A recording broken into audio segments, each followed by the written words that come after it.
masalah yang kuhadapi. Pas dengan ayat ini, jangan goyah.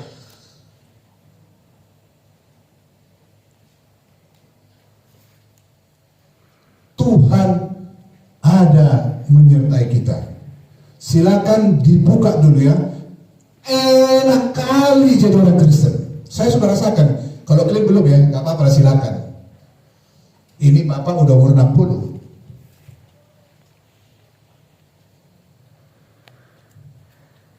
Saya nggak pernah merasa tamat membaca kitab. Tetap saya baca lagi. Sekarang mau ke-6.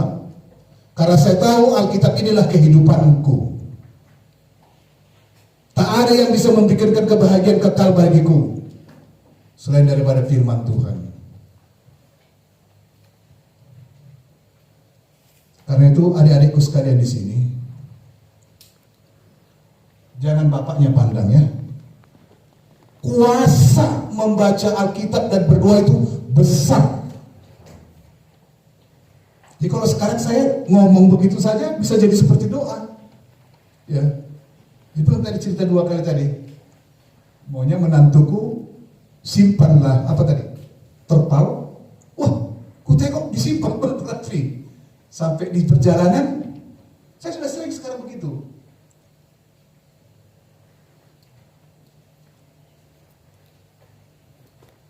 Maunya dikasih istriku lah makan supir itu.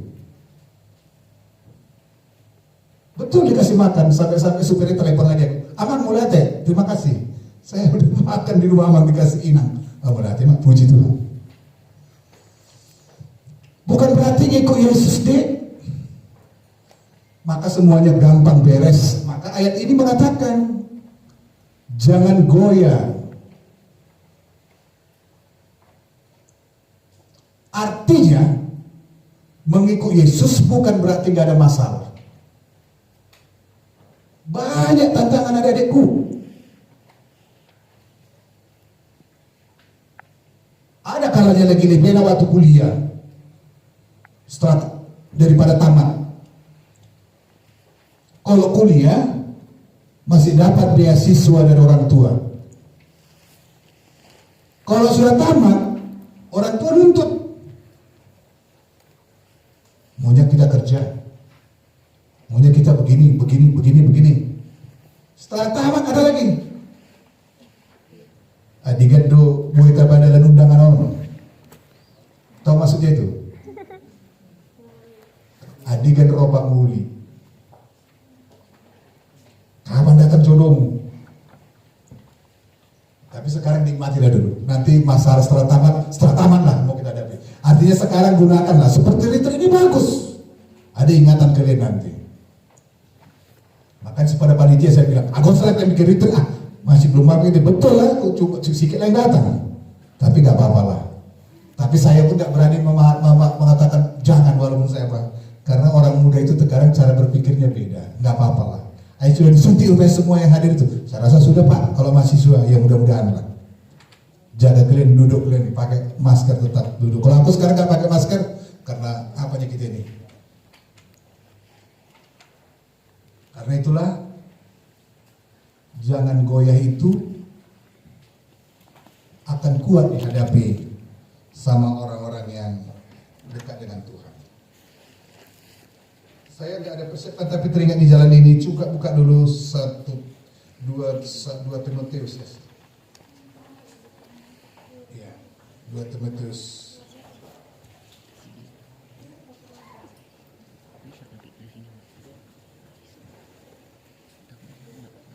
Ya ini. Kok Pak Togi suka baca kitab ini dia. Sudah sering ku sampaikan kepada mahasiswa. Silakan buka dulu 2 Timotius 3. 2 Timotius 3, enggak ada Alkitab. Mana? HP-nya dibuka. HP di tas. Ambil tasnya sebentar. Masa dengan ceramah tanpa bulu gak Alkitab. Bawa Alkitab. Yang berdosa saya sampaikan miskin-miskin aja tapi ujungnya enggak. Kalau miskin-miskin terus ujungnya miskin terus, ya cuma itu kan. Ya kan? Tapi aku sudah naikkan Tuhan. Ya, karena kebaikan Tuhan dan Bapak lanjutkan. Coba buka dulu 2 Timotius 3. Dapat? Ayat 16. Nah, baca deh. Dapat?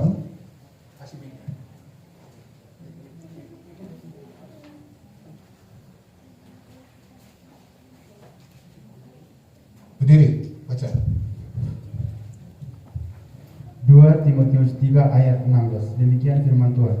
Segala tulisan yang diilhamkan Allah memang bermanfaat untuk mengajar, untuk menyatakan kesalahan, untuk memperbaiki kelakuan, dan untuk mendidik orang dalam kebenaran. Ya, kasih lagi sama dia. Ya, baca, berdiri. 2 Timotius 3 ayat 16. Segala tulisan yang diilhamkan Allah memang bermanfaat untuk mengajar, untuk menyatakan kesalahan, untuk memperbaiki kelakuan, dan untuk mendidik orang dalam kebenaran. Ya. Masa muda sampai tua saya suka baca Alkitab. Karena inilah dia. Di Alkitab ada kekuatan. Betul, Alkitab itu selalu baru. Bapak membacakan nggak pernah merasa tamat.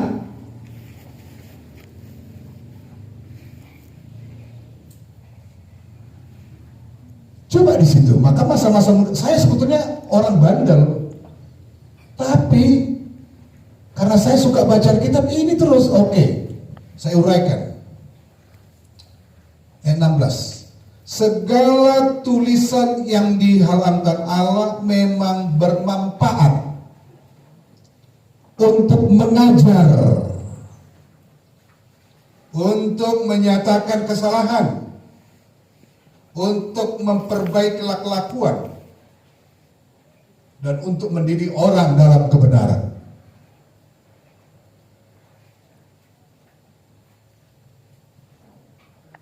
Adik-adikku di sini semua, terus kalian kuliah kerjakan sampai selesai. Masalah pekerjaan nanti. Saya tahu mencari pekerjaan saat ini sulit, sukar. Apalagi sarjana fisika juga sulit. Tapi untuk jadi guru,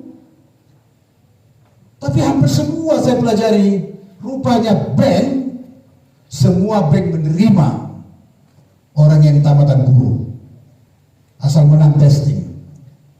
Bisa masuk polisi, bisa masuk tentara. Sekarang yang penting dulu lakukan kesetiaanmu, dulu berdoa dan baca firman. Itu makanya sering Bapak katakan kepada alumni yang tamat, kalau masih 2 tahun, 3 tahun, 1 tahun belum dapat kerjaan, hal yang biasa. Tapi selama menantikan mendapatkan pekerjaan, anak-anak Tuhan harus belajar keras. Kalian harus berdoa, belajar keras, setia terus.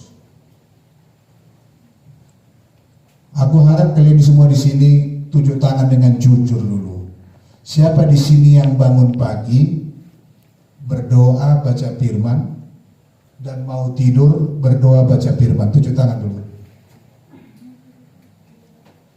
1, 2, 3, lebih banyak? Tidak. Mulai ini pulang. Selesai dari sini. Itu dulu utamakan. Saya harus setia. Kalau sudah setia kok kepada Tuhan, berdoa, baca firman Tuhan, kira-kira aku kaitkan dulu ya. Pernah firman Tuhan mengatakan bahwa kepribadian Tuhan itu seperti orang tua kepada anaknya. Pernah dengar itu? Kasih orang tua itu, kasih Tuhan, cerminan kepribadian Tuhan itu seperti kepada orang tua. Makanya ada hukum kelima, ya, hormatilah ayah dan ibu, perintah Tuhan. Tidak ada seorang ayah yang tidak mengasihi anaknya.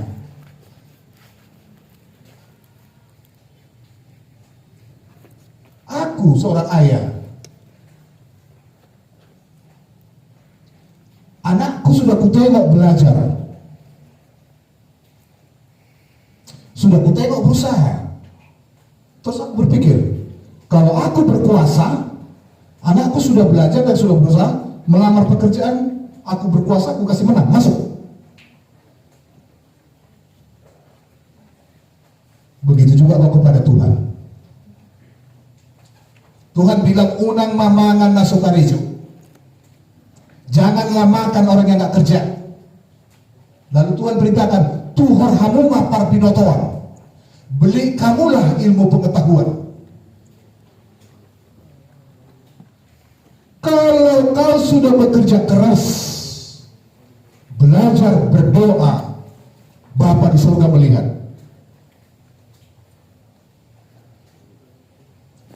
Bapa di surga yang menciptakan langit dan bumi beserta segala isinya.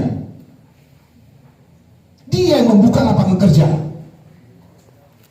Bagianmu apa? Belajar ilmu pengetahuan, persiapkan testing, berdoa dan baca firman.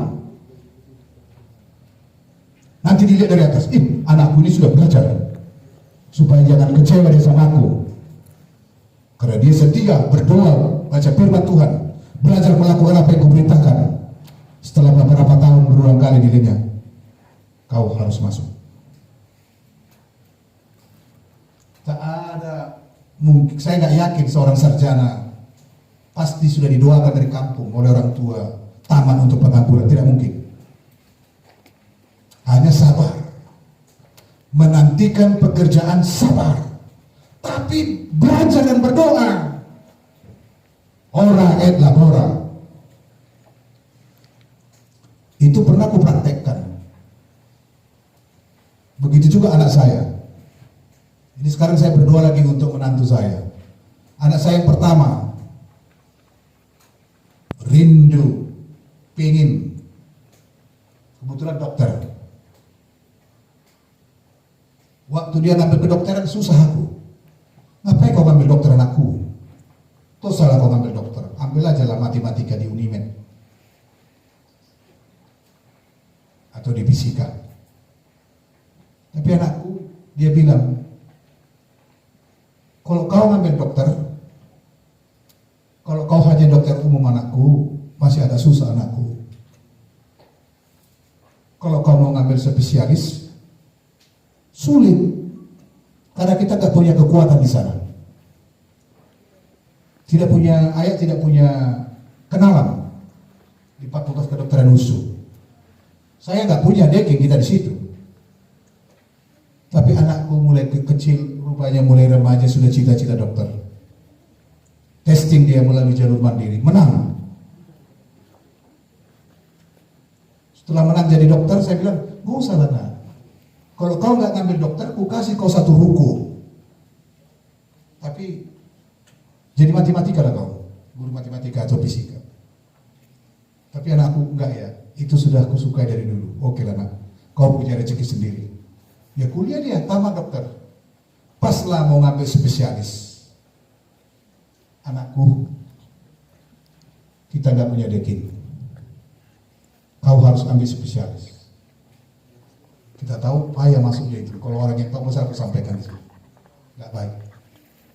Tapi aku berani berdoa kepada Tuhan. Karena dia sudah belajar. Bapa di surga, Bapa yang baik. Bapa yang menciptakan langit dan bumi beserta segala isinya. Anakku Lydia sudah belajar. Andai kata aku berkuasa memberikan menang, masuk ambil spesialis, maka akan kumenangkan anakku. Tapi aku Tuhan gak berkuasa. Yang berkuasa Engkau lah Tuhan. Izinkanlah anakku bisa masuk. Dia sudah belajar.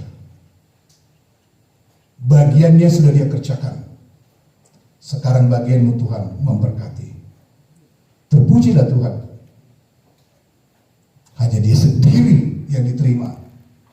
Orang yang percaya kepada Yesus. Dari 11 orang. Testing kedua. Bukan testing pertama menang. Testing pertama ini nanti kita doakan juga. Doa saya sebagai dokter bertangan dingin. Tanggal 28 ini anak saya ujian nasional untuk menyelesaikannya penyakit dalam. Nah, pujilah Tuhan, umur 28 tahun dia baru berumah tangga. Umur 26, 27 sudah mulai marah-marah sama mamanya. Mama, ini aku ngikutin nasihatmu, aku ngikutin nasihatmu begini semua di rumah berdoa begini. Udah umur 27 aku belum ada jodohku katanya. Dia merepet. Pasrah hamburu, matangnya kok ya umur 28 tahun dapatnya lah jodoh. Ya anak dokter yang pas kenalan belum dia ngambil spesialis, dia mau ngambil jurusan spesialis penyakit dalam seperti putri saya. Kalau kau mau ngambil itu sama dengan jurusanku, berarti kau adikku. Dan bapaknya Kin menginginkan anaknya masuk mengambil bedah. Akhirnya karena kenalan sama anakku, akhirnya nggak ngambil interest ngambil penyakit dalam, jadi ambil bedah. Jadi saya punya Hela sekarang calon ahli bedah dan putri saya alon penyakit dalam. Yang mau Bapak ceritakan di situ deh, bukan kehebatan Pak Toginya. Yang kusampaikan kepada kalian adalah kehebatan Tuhan Yesus itu yang kita doakan mampu kau kuat. Jangan goyah dengan imanmu. Firman berkuasa menembus yang gak mungkin. Jadi mungkin. Sekampung kami banyak orang bingung, kok bisa anak Pak Togi masuk ngambil spesialis? Yang sulit ditembus. Tapi itulah kuasa doa. Dipakai Tuhan lah cara-cara ada, tapi harus dikuasai materi. Makanya anak-adikku di sini, kalian nanti kuliah, enak main kuliah tamat nanti bertantangan, kau usah takut, tapi belajar kau deh.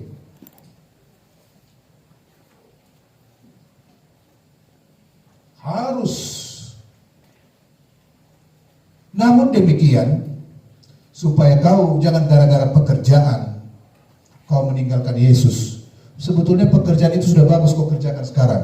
Baiklah, coba buka dulu. Ya.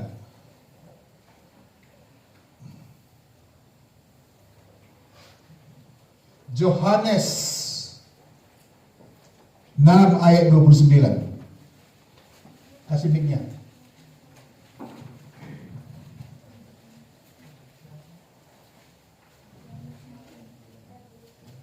Yohanes 6 ayat 29. Ini cara dikotbahkan, ini kukotbahkan sama kalian, kusampaikan. Yang dapat pakai mic, silakan kasih 2 orang bacanya. Yohanes 6 ayat 29. Beginilah firman Tuhan. Jawab Yesus kepada mereka, inilah pekerjaan yang dikehendaki Allah, yaitu hendaklah kamu percaya kepada Dia yang telah diutus Allah. Ya, satu lagi, kasih. Dari yang belakang dulu biar sampai mic-nya.